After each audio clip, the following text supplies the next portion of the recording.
comienza tu viaje por el mundo.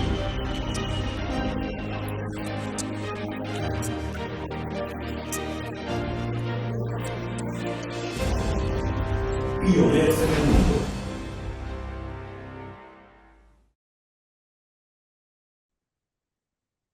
Muy buenos días, les habla Joel Vélez, director de la Oficina de Relaciones Internacionales de la Pontificia Universidad Católica de Puerto Rico.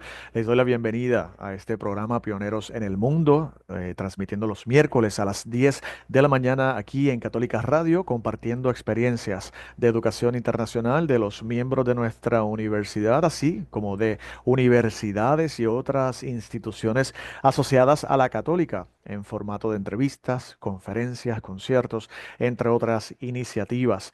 También encontrarás nuestra programación en el canal de YouTube de la Católica Huellas del Futuro y en formato podcast en Spotify bajo el programa Pioneros en el Mundo. Hoy compartimos desde la Universidad Católica de Ávila la conferencia Lecciones de Amor hasta dar la vida, perseguidos por su fe, a cargo de don José Fernández Crespo, responsable de promoción de la Fundación Pontificia Ayuda a la Iglesia Necesitada en España, en sus siglas en inglés ACN. Esta conferencia fue ofrecida por parte del Servicio de Extensión Universitaria de la Universidad Católica de Ávila, institución asociada a la Pontificia Universidad Católica de Puerto Rico mediante convenios de cooperación.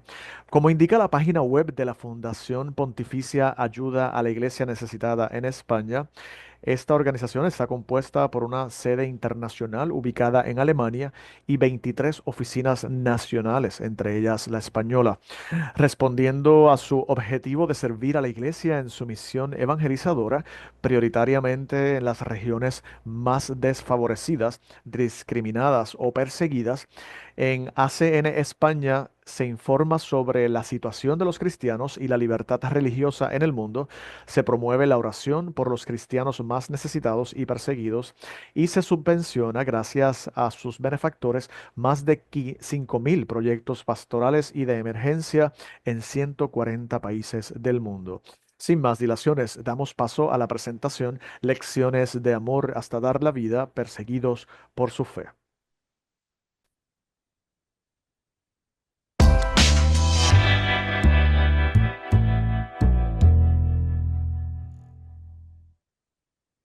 Hoy contamos para darnos esta charla con don José Fernández Crespo, que es el responsable de promoción de la Fundación Pontificia Ayuda a la Iglesia Necesitada, ¿no?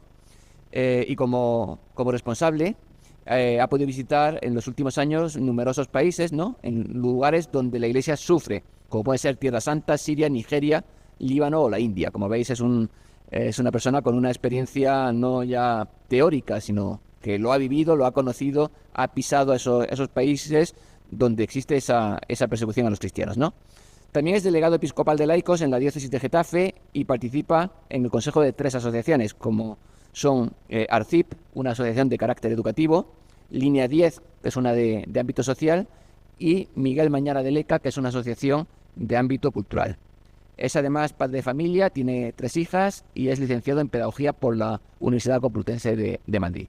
Bueno, pues le damos la bienvenida a esta charla dentro de este ciclo de extensión universitaria, que sin duda va a ser muy, muy interesante para poner foco en una realidad muchas veces olvidada, de la que no hablan los medios de comunicación apenas, y es la de la persecución a los cristianos, que en pleno siglo XXI pues sigue siendo una realidad triste, pero muy real. Pues cuando quieras, José. Muchas gracias, Juan Carlos. Quería darle las gracias primero a la Universidad Católica de Ávila por la acogida, a Sara Gallardo, responsable del Servicio de Extensión Universitaria, también, como no, al capellán, a don Luis Carlos, y bueno, y también a vosotros, que vais a escuchar una conferencia que pretendo que sea un poco provocadora, y que espero que os guste y que también haya un diálogo después. ¿Quiénes de aquí vais a misa alguna vez? ¿Alguna vez? Bueno, pues ya sois bastantes. Pues fijaros, en muchos países o no se puede ir a misa o es muy peligroso ir a misa. Es decir, uno se levanta por la mañana, va a misa, pero no sabe si puede salir vivo de allí. Y os lo voy a contar un poco porque parece que es una realidad muy lejana y no es ninguna realidad lejana. Y os lo voy a explicar poco a poco para que lo vayáis entendiendo. Mirad, siempre pensamos que nosotros somos la esperanza de los demás. Como vivimos en países desarrollados, siempre parece que la esperanza la damos nosotros a los demás. Es decir, nosotros tenemos mayor poder adquisitivo, ocurre lo de Valencia, ¿verdad? Inmediatamente nos movemos porque tenemos capacidad económica, tenemos capacidad de tiempo, nuestro corazón empieza a estar herido y nos vamos a limpiar o a dar un donativo a Cruz Roja o a Cáritas y ya parece que el corazón se nos apacigua un poco, ¿no?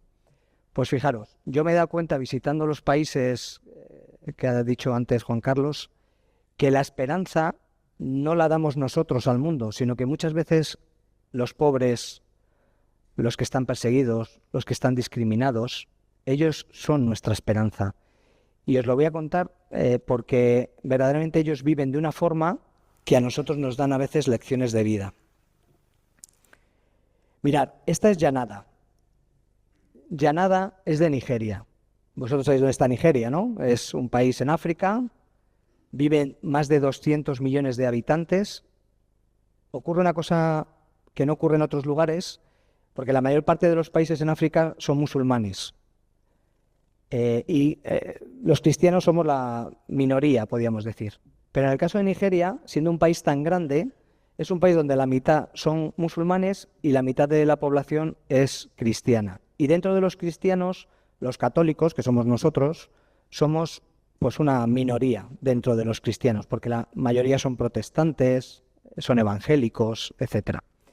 Pues fijaros, en el centro y en el norte de Nigeria hay un grupo yihadista que se llama Boko Haram, no sé si os suena a alguien. Boko Haram es un grupo radical que es musulmán, pero que no sigue el rito musulmán normal, sino que sigue lo que llamamos la Sharia, que es la ley islámica radical. Bueno, sabéis, por ejemplo, lo que ocurre en Afganistán, ¿no? Donde todas las mujeres van con con el burka hasta abajo, donde no pueden votar, donde no pueden ir a la escuela, no pueden mostrarse públicamente en la calle. Bueno, pues eso es la Sharia. En Nigeria, los cristianos, sobre todo los sacerdotes y las mujeres, son objetivo del yihadismo. Fijaros, Llanada es agricultora. Ella vivía con su familia, con su padre. ¿Y qué hace normalmente este grupo yihadista? Suelen hacer visitas a sobre todo en las comunidades más alejadas, para intentar que las familias, sobre todo que los padres, se conviertan al Islam. La Sharia tiene 3 reglas, para que lo entendáis.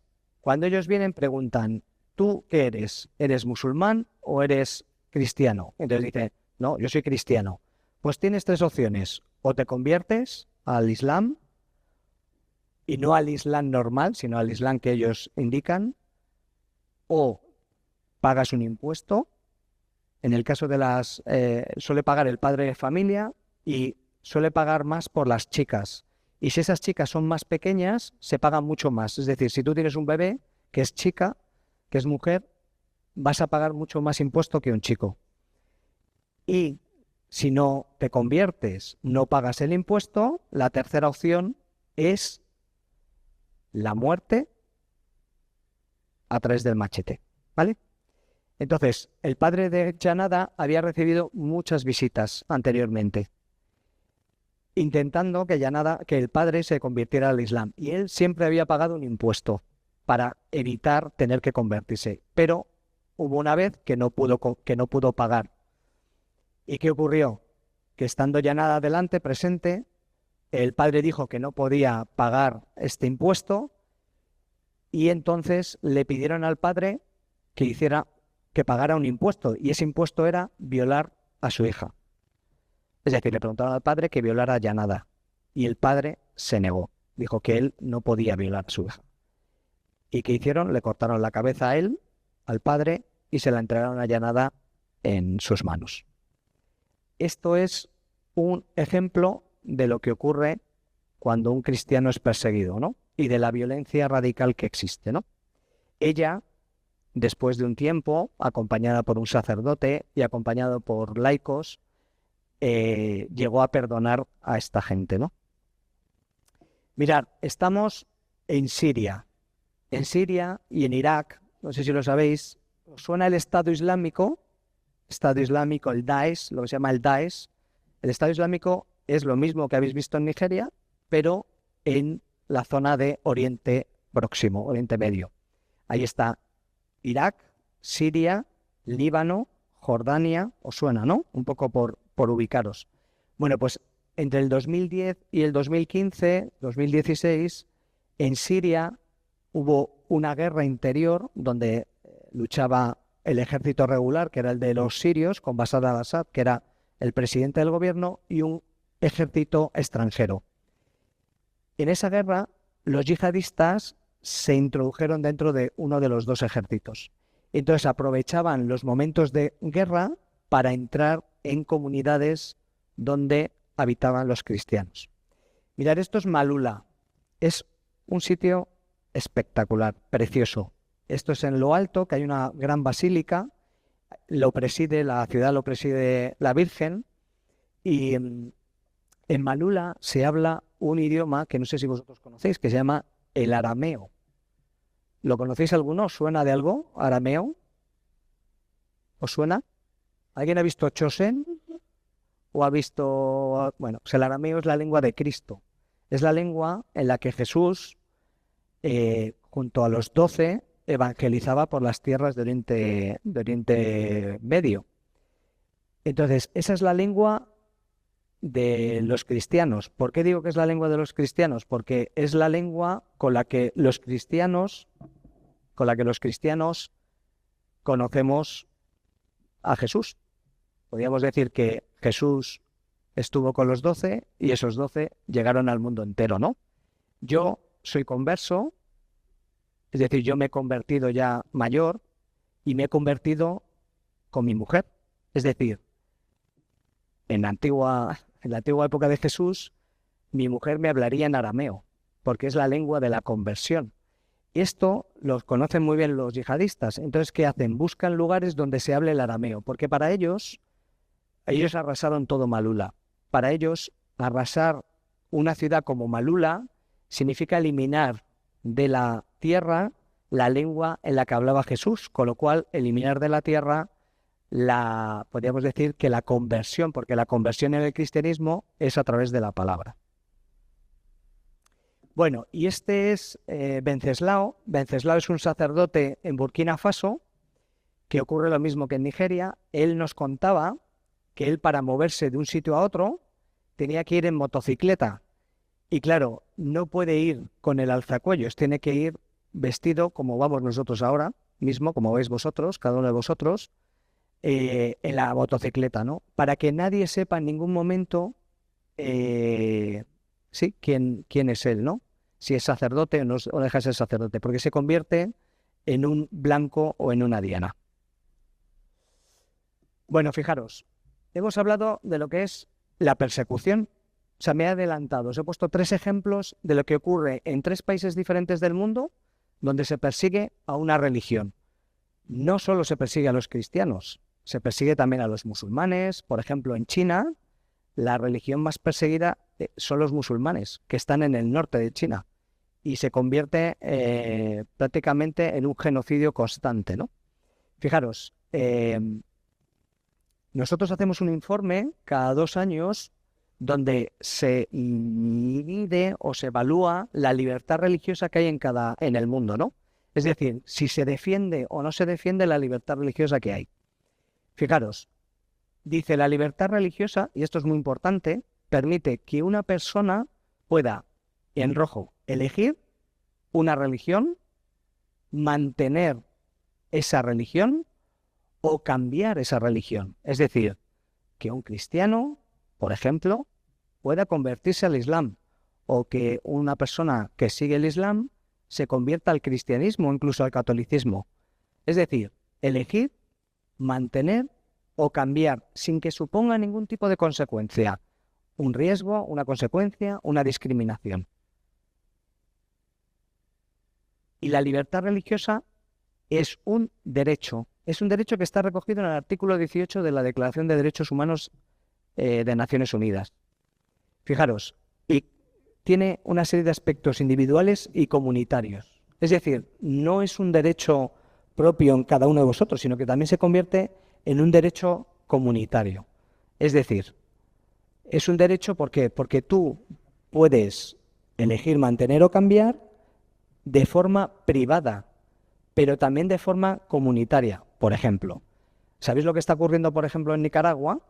No sé si os llegan las noticias. En Nicaragua se puede celebrar misa, pero no se puede, por ejemplo, celebrar la Semana Santa. ¿Por qué? Porque la fe solo se puede expresar en el ámbito individual y personal y no en el ámbito comunitario. Y eso también es ir en contra de la libertad religiosa. Mira, este es el artículo 18 de Naciones Unidas. Dice, toda persona tiene derecho a la libertad de pensamiento, conciencia y religión. Este derecho incluye la libertad de cambiar la religión o de creencia, así como la libertad de manifestar su religión o su creencia individual y colectivamente, tanto en público como en privado, por la enseñanza, la práctica, el culto y la observancia. Pero más interesante es que este derecho tiene como tres dimensiones. Tiene una libertad de pensamiento, una libertad de conciencia y de religión. Es decir, cuando hablamos de libertad religiosa, no estamos hablando solo de la libertad de credo, sino que estamos hablando de que es un derecho que en la Roma antigua le llamaban un derecho raíz. Derecho raíz significa que sobre ese derecho se asientan otros derechos. Por ejemplo, si yo os digo que la libertad de manifestación, es decir, que de repente vosotros hagáis una huelga o que os manifestéis con otros jóvenes o con otros adultos sobre la política o ámbito social o lo que sea, ese derecho de manifestación procede del primer derecho, que es el de libertad religiosa. O, por ejemplo, la libertad de enseñanza, la libertad de objeción de conciencia. Todas esas libertades que os estoy diciendo emanan de una primera, que es la libertad religiosa. ¿Por qué? Porque estas tres dimensiones se convierten en una, que es la libertad religiosa. Libertad de pensamiento, es decir, yo tengo que tener la libertad de poder pensar lo que yo creo que es justo o no es justo. Yo tengo que tener libertad de conciencia, es decir, que cuando hago algo o alguien hace algo, eso pasa por mi conciencia. Y la tercera es la de religión, evidentemente, el tener o no tener un credo. Bueno, sobre los papas, la primera vez que se habló de libertad religiosa es con Pablo VI en la Declaración Dignitatis Humanae, también para que lo sepáis, para que os suene. Y luego San Juan Pablo II fue un gran defensor sobre la libertad religiosa, hablando incluso a grandes presidentes de gobierno, ¿no? El Papa Francisco hizo una frase preciosa sobre esto, y es que la paz también exige que se reconozca universalmente a la libertad religiosa. Fijaros, en aquellos países donde hay menos libertad religiosa o se ataca la libertad religiosa, son países que son democráticamente más débiles. En aquellos donde hay una mayor libertad religiosa, por ejemplo España, se convierten en países donde la democracia es mucho más fuerte, más poderosa. ¿Y cómo se pierden los derechos? ¿Cómo se pierde la libertad religiosa? Pues he puesto una pequeña imagen, ¿no? Es un tejado. ¿Vosotros tenéis pueblo? Sí, ¿no? ¿Qué es lo primero que hace vuestra madre o vuestra abuela, o vuestro padre, o vuestro abuelo cuando llega a una casa del pueblo y lleva mucho tiempo cerrada? ¿Qué es lo primero que mira? Decirlo fuerte. El tejado, ¿no? Va siempre a ver si hay alguna gotera, porque es como el lugar más... sí, aquel lugar que si hay gotera, la casa se puede venir abajo, ¿no? Bueno, pues los derechos, como la libertad religiosa, se pueden perder de dos maneras. O de forma brusca, que no es lo normal, o como si fuera una pequeña gotera, que es a lo largo del tiempo. Por ejemplo, si yo os hablo de Ucrania, ¿no?, de la guerra que está ocurriendo en Ucrania, allí los derechos se han limitado. ¿Por qué? Porque están en plena guerra y entonces hay toque de... por la noche no se puede salir a determinadas horas, O sea, ahí los derechos fundamentales se ven coartados, solo por la seguridad en la guerra, ¿no? ¿Os suena el COVID? Todos habéis pasado por el COVID, ¿no? ¿Qué pasaba? No podíais salir de casa, los que ibais a misa no podíais ir a misa, los que ibais a comprar el pan teníais que tener determinada edad. Bueno, pues eso era podríamos decir que los derechos se veían limitados. Pero eso no es lo normal. Lo normal no es que haya un COVID ni que haya una guerra. Lo normal es que los derechos los vayamos perdiendo poco a poco. ¿Y qué ocurre con la libertad religiosa? Pues que es como este tejado. Entonces, de repente viene un pequeño vendaval, ¿no? Y ese pequeño vendaval a lo mejor tiene que ver con la libertad de enseñanza religiosa, donde, por ejemplo, se persigue o no se da determinados contenidos en el currículo. O, de repente llega una ley como la ley de eutanasia, donde no se permite a determinados médicos que puedan ejercer su objeción de conciencia. Esas leyes van en contra de determinadas personas. Es decir, de repente es como si hubiera una teja que se mueve o se rompe. Y en el momento en el que se mueve o se rompe, aparece una gotera. Y cuando aparece una gotera, ya se convierte en un problema. Y entonces el problema lo tiene una persona mismo, ¿no? Lo puede tener un médico, lo puede tener un profesor, lo puede tener una familia que quiere que sus hijos aprendan religión en la clase. ¿Lo entendéis? Entonces eso se va perdiendo. Cuando digo una religión, puede ser el Islam en clase, puede ser cualquier cosa que penséis, ¿vale? ¿Y quién son los que atacan la libertad religiosa? Porque yo os he hablado del yihadismo, que es como el que más se ve, ¿no? Pero fijaros, hay 3 grandes grupos que atacan la libertad religiosa. Uno, el extremismo islamista, que se concentra sobre todo en África. Otro, países nacionalistas étnico-religiosos, por ejemplo, la India, donde tú tienes que tener una determinada raza, que es la hindú, con una determinada lengua, una determinada características en la piel, una determinada religión, ¿vale? Y con eso tú eres un buen ciudadano. Pero si no eres hindú, eres un ciudadano de segunda. Y, por ejemplo, yo, que soy católico, no puedo optar, por ejemplo, a un puesto al ayuntamiento, porque soy un ciudadano de segunda. Eso sin contar las castas, que sabéis que en la India hay una serie de castas, y si tú naces como de la última casta, que son los que llaman los Dalits, no tienes ningún derecho y no se te puede ni mirar a la cara porque es un delito. Y luego están los gobiernos autoritarios. Si yo os hablo de Nicaragua, Venezuela, China, Corea del Norte, o sea, son lugares donde no se permite ningún tipo de religión, porque si no, se persigue. Mirad, este es el mapa, yo le llamo el mapa de la vergüenza.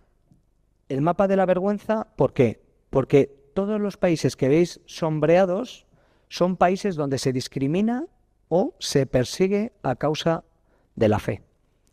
En naranja son países donde se discrimina. Ahí veis países en Latinoamérica como Venezuela, Cuba, también veis muchos en la zona de Asia y en África, sobre todo en la zona norte. Pero luego tenemos los rojos, y los rojos es porque se persigue.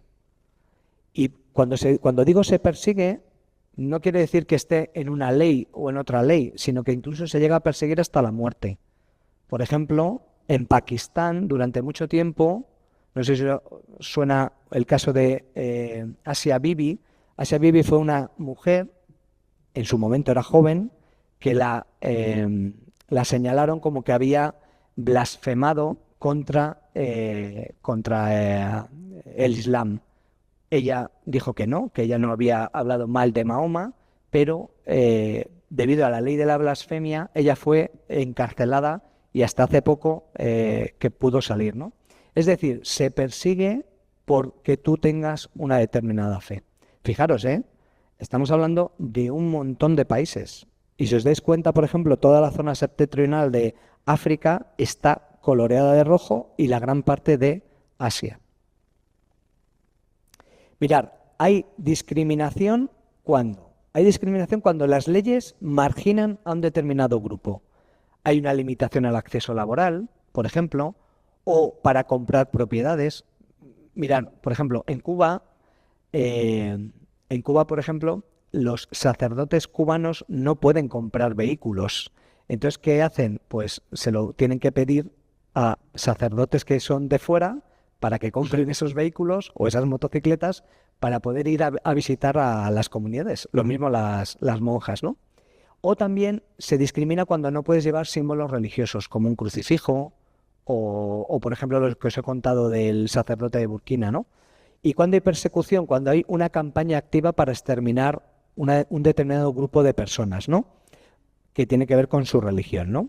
Y a veces cuando son asesinadas legalmente, que eso también es un problema. Es decir, que hay determinadas leyes que tú, por ser católico, directamente te meten en la cárcel o incluso puedes sufrir el asesinato. Mirad, según lo que hemos visto, en 28 países se persigue y en 33 se discrimina. Estamos hablando de 61 países de los 196 que hay en el mundo.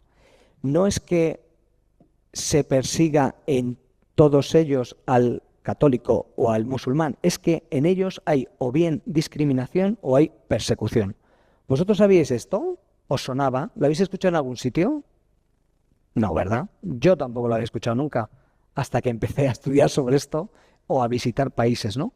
Y os digo que es una realidad, o sea, es una auténtica realidad, ¿vale? Lo que pasa es que, bueno, vosotros sabéis como nadie que lo que no se ve no existe. Si no pasa por esto, ¿no? O no pasa por la tele o internet, pues no existe. Fijaros, eso significa que casi 5.000 millones de personas viven en países, es casi 2/3 de la población, vive en países donde se viola grave o muy gravemente la libertad religiosa. Estamos hablando de 1/3 de los países del mundo, los 61 de los 196 países. Y lo más preocupante, este informe lo hacemos cada 2 años, es que en 47 de los países la situación no es que mejore, es que empeora. Hay 8 donde ha mejorado la situación, gloria a Dios. Pero en los otros 47 países la situación ha empeorado. Y eso es dramático porque estamos hablando de que estamos, chicos, en el siglo XXI. Y nosotros tenemos libertad para poder usar nuestros móviles, para poder estudiar lo que queramos. Pero en 47 países esto no ocurre. Apreciados amigos y amigas que nos sintonizan, hacemos una pausa y regresamos en breve a Pioneros en el Mundo para continuar con la presentación sobre la actualidad de la persecución religiosa. No se retiren. Pioneros en el mundo. Regresamos a Pioneros en el Mundo, hoy escuchando la conferencia Lecciones de Amor hasta dar la vida, perseguidos por su fe, a cargo de don José Fernández Crespo, responsable de promoción de la Fundación Pontificia Ayuda a la Iglesia Necesitada en España y ofrecida por la Universidad Católica de Ávila, también en España. Continuamos.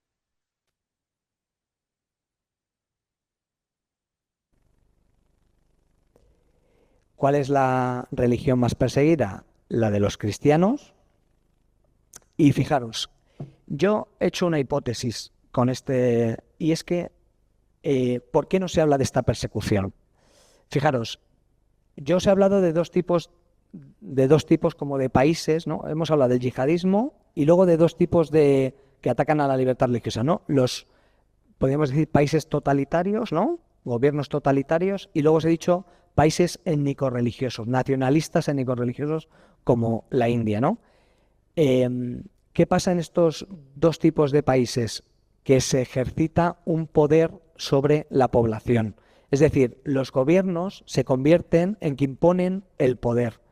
Cuando se impone el poder, es muy difícil que nosotros, los adultos, los que somos más mayores, podamos defender nuestros derechos. Entonces, ¿qué ocurre? Que para el poder, para los gobiernos, lo más peligroso es gente que pueda pensar libremente. Y dentro de los que pensamos libremente estamos, por ejemplo, los católicos, los que estáis estudiando una carrera, o sea, gente que per se es posible que pueda pensar más libremente que otros, ¿no? Y que ante el poder pueda sublevarse, no con las armas, sino con esto. creando asociaciones, por ejemplo, o uniéndose a otros, fomentando empresas. O sea, diferentes instrumentos que tenemos nosotros para poder crear negocios y no tener que depender siempre de un Estado.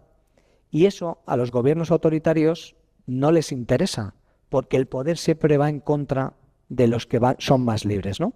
Entonces, por ejemplo, si no, o lo que os he dicho, si no se comenta, si no se habla, no existe.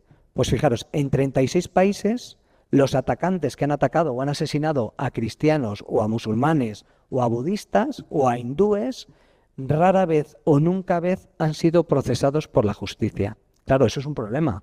Si yo aquí me cargo a uno de vosotros, por ejemplo, a mí me meten en la cárcel.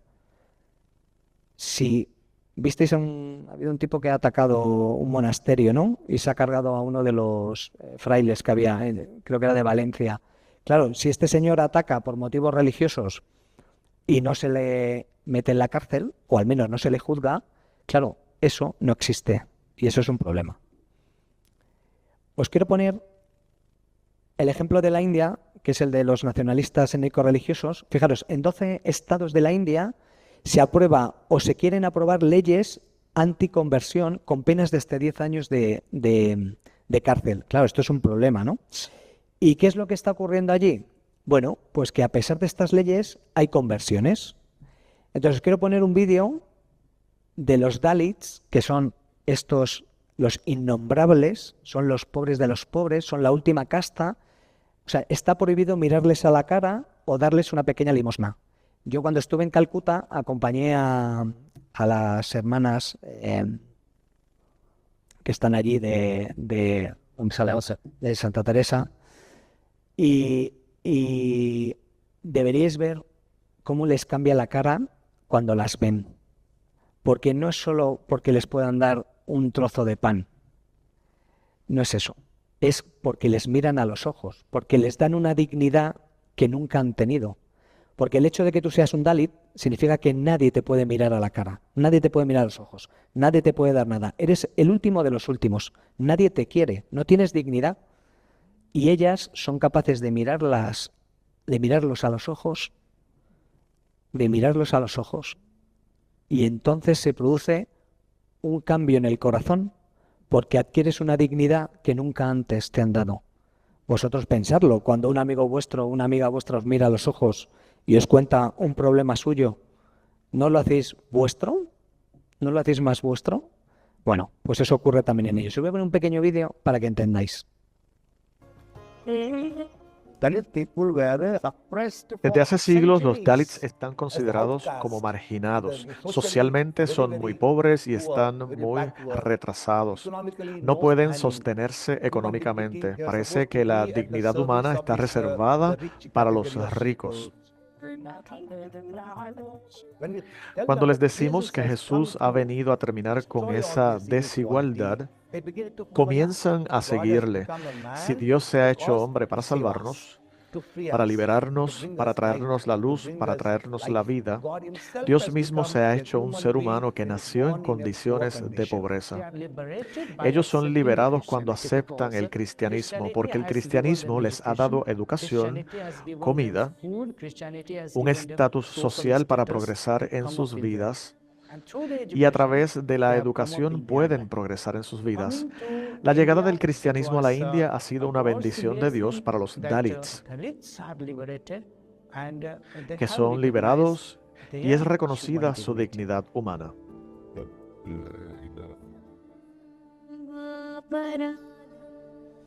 Mirad, hay dos palabras que a mí siempre una es libertad, no sé si lo habéis leído, le da una libertad, y dignidad. Para mí son las palabras claves del cristianismo. Porque vosotros sois libres. O sea, nadie os va a obligar a que sigáis a nadie. Y eso, tenerlo a fuego. Yo, por ser católico, no quiero que mis hijas vayan a misa obligatoriamente. Quiero que mis hijas hagan el mismo recorrido que he hecho yo, que es encontrarse con alguien que haya conocido a Jesús. Pero esa decisión es suya, no mía. Y eso es lo que tenéis que hacer vosotros, que nadie tome una decisión vuestra. O sea, vosotros, perdón, que no tomen una decisión por vosotros. Vosotros tomar la decisión que tenéis que tomar, siempre acompañados, nunca solos, pero tomarla vosotros, ¿vale? Porque eso es lo que os va a dar luego esa dignidad, ¿no?, de la que hablaban aquí. Porque ellos no pudieron tomar esa decisión solo. Sí, la conversión sí, pero no la situación en la que están. Bueno, luego está lo que os he contado del África, que es el lugar donde hay un extremismo islámico más radical, que es el yihadismo. Pasan de la zona de Oriente Medio, que es lo que os contaba, de la zona de Irak y de la zona de Siria, y pasan a África. ¿Por qué África? Porque como había tanta presión de Estados Unidos y de Arabia Saudí en la zona de Oriente Próximo, el yihadismo sale y busca otros lugares. ¿Qué busca? Busca lugares donde haya pobreza, donde los gobiernos no sean fuertes, no sean democráticamente fuertes, donde haya recursos naturales y donde haya gran extensión de tierras. Y eso es África, porque hay mucha pobreza, hay mucho recurso natural, aunque no os lo creáis. El coltán, donde se hacen estos móviles, está todo en la zona del Congo. En Mozambique hay grandes extensiones de gas. Pues justo donde están estos recursos naturales resulta que es donde está el yihadismo. Y luego son gobiernos muy débiles porque se han independizado hace poco de sus colonias, ¿no? Y os voy a poner el ejemplo bueno, porque allí a los que más se persigue, por ejemplo, en Nigeria, son a los cristianos, pero dentro de los cristianos a las monjas y a los sacerdotes, son como un trofeo.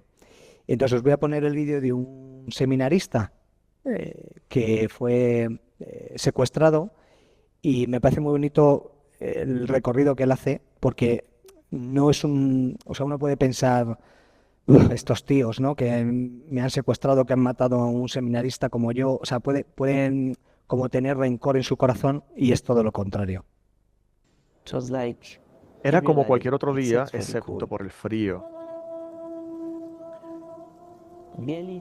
Apenas llevábamos 10, 15 minutos durmiendo cuando escuchamos un ruido fuerte.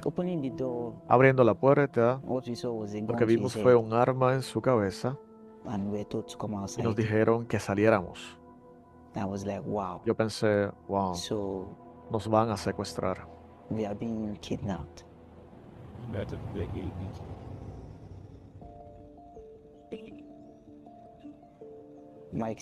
experiencia en la guarida del secuestrador no es algo que cualquiera desearía a su enemigo. Mientras nos despertaban, nos daban azotes, nos dijeron que llamáramos a nuestros familiares para pedirles dinero. Haciendo la llamada, nos estaban azotando sin piedad. Creo que Dios estaba allí. Yo sé que Él estaba realmente allí con nosotros. Fijaros, yo estuve con chicas que las habían secuestrado por Boko Haram y se habían convertido en esclavas sexuales. Niñas de 15 años que cuando las liberaban el ejército, pues podrían tener ya 20, pues a lo mejor como muchas de las que hay aquí, con 2 o 3 hijos. Eran como la semilla del diablo, porque ellas volvían a sus comunidades y claro, volvían con hijos de Boko Haram. Entonces eran repudiadas. No solo habían tenido que pasar todo el sufrimiento, sino que cuando volvían a sus comunidades eran repudiadas por sus madres, por sus comunidades, ¿no? O sea, es como un doble duelo, ¿no? El primer duelo y luego el segundo duelo, ¿no?, de la vuelta. Y fijaros, una cosa preciosa que ellas contaban eran que ellas habían podido llegar a perdonar a los que lo habían hecho, porque sin eso era imposible la vida. O sea, sin esa... Por eso muchas veces cuando hablamos de la esperanza, ¿qué será la esperanza, no? Pues la esperanza es esto, que ante una cosa dramática como una guerra, una violación, algo malo, una enfermedad, uno es capaz de o sea, levantar la mirada y decir, es que esto no me define, ¿no? Y eso no le define. Pero para eso hay que acompañar a estas chicas, ¿no? Y luego están lo que os he comentado de los gobiernos autoritarios. Lo voy a pasar, ¿vale?, porque vamos fatal. ¿Y qué pasa en nuestros gobiernos? ¿Qué pasa en los gobiernos europeos, occidentales? Bueno, pues el Papa Francisco dice que nosotros sufrimos lo que se llama la persecución educada. ¿Os suena eso de la persecución? Dice que es una polite persecution, ¿no? Como una cosita que nos van metiendo, ¿no? Bueno, pues existe esta persecución educada. Y lo he dicho antes, en leyes educativas, en leyes sanitarias, en determinados momentos donde parece como que el gobierno impone ciertos criterios. No digo este gobierno, digo cualquier gobierno, ¿vale? Y fijaros, no sé si supisteis que en el 2020 en Chile hubo una serie de manifestaciones que fueron en contra del gobierno. No fueron en contra ni de la Iglesia ni de ámbito social. No, fueron en contra del gobierno. Y fijaros lo que pasó. Me llaman por teléfono y me avisan que la iglesia está quemándose. Media hora ya las llamas cubrían la iglesia, me quedé estupefacta. Mucha gente celebrando, con banderas, ya cantando, esperando que la torre se cayera. Y había otro grupo de las caras que yo veía de algunos vecinos de la impotencia. Yo lloraba, yo decía, Dios mío, ¿qué está pasando?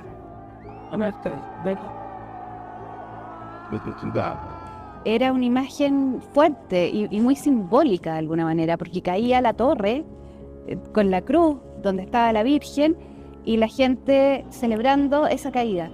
Para mí fue muy fuerte esa imagen de ver este odio de alguna manera y la gente celebrando algo que para tantas personas significaba un dolor grande.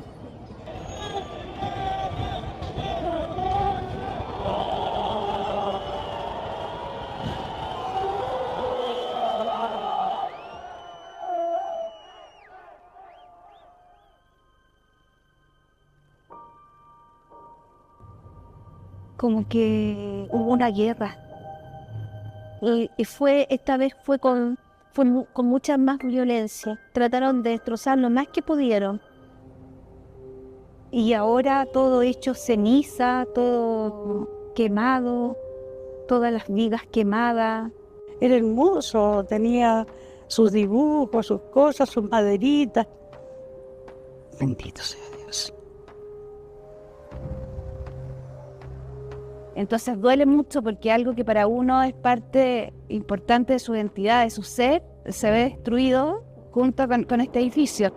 Y esto es de los pocos patrimonios que nos quedan. Es una iglesia de más de 150 años. Mi pensamiento es que esto no muera. Que esto no muera. Porque la verdad es que este es nuestro lugar de oración.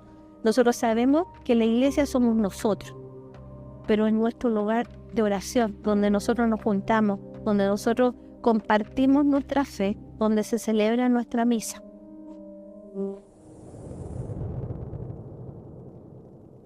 Se añade otra palabra. Hemos hablado de libertad, hemos hablado de dignidad y ahora se ha añadido otra palabra, identidad.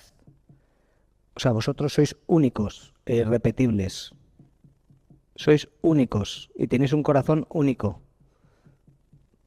Y eso no os lo puede quitar nadie. Y solo voy a introducir esto antes de las preguntas. Y es que Ayuda a la Iglesia Necesitada, que es una institución pontificia, es decir, depende de Roma, depende del Vaticano. Y nosotros tenemos podríamos decir como tres patitas. Una que es la oración por los cristianos, otra que es la información, la visibilidad de la Iglesia necesitada, de la Iglesia discriminada y de la Iglesia perseguida.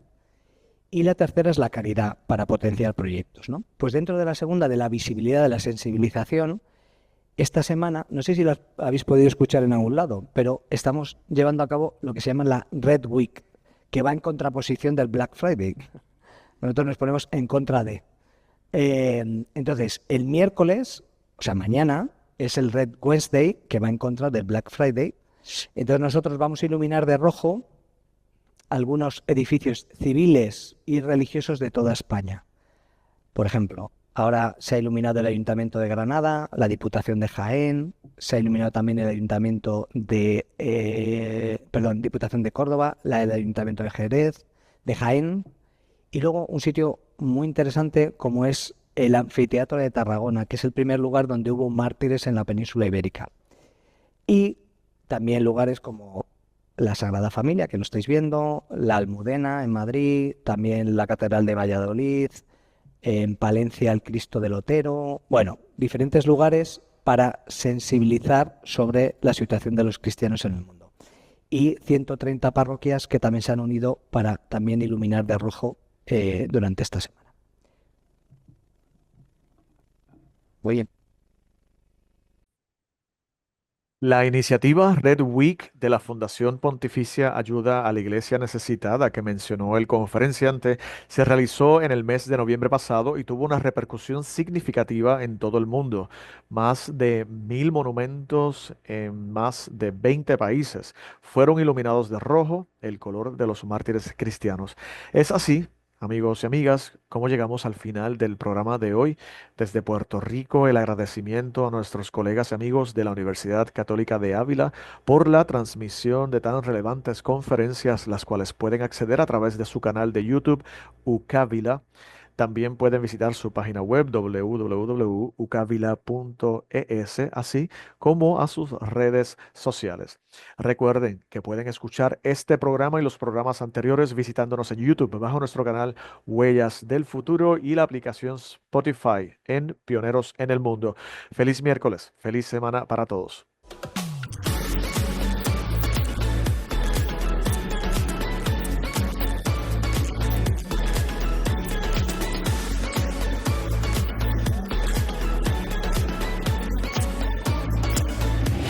Pioneros en el Mundo, una producción de la PUCPR.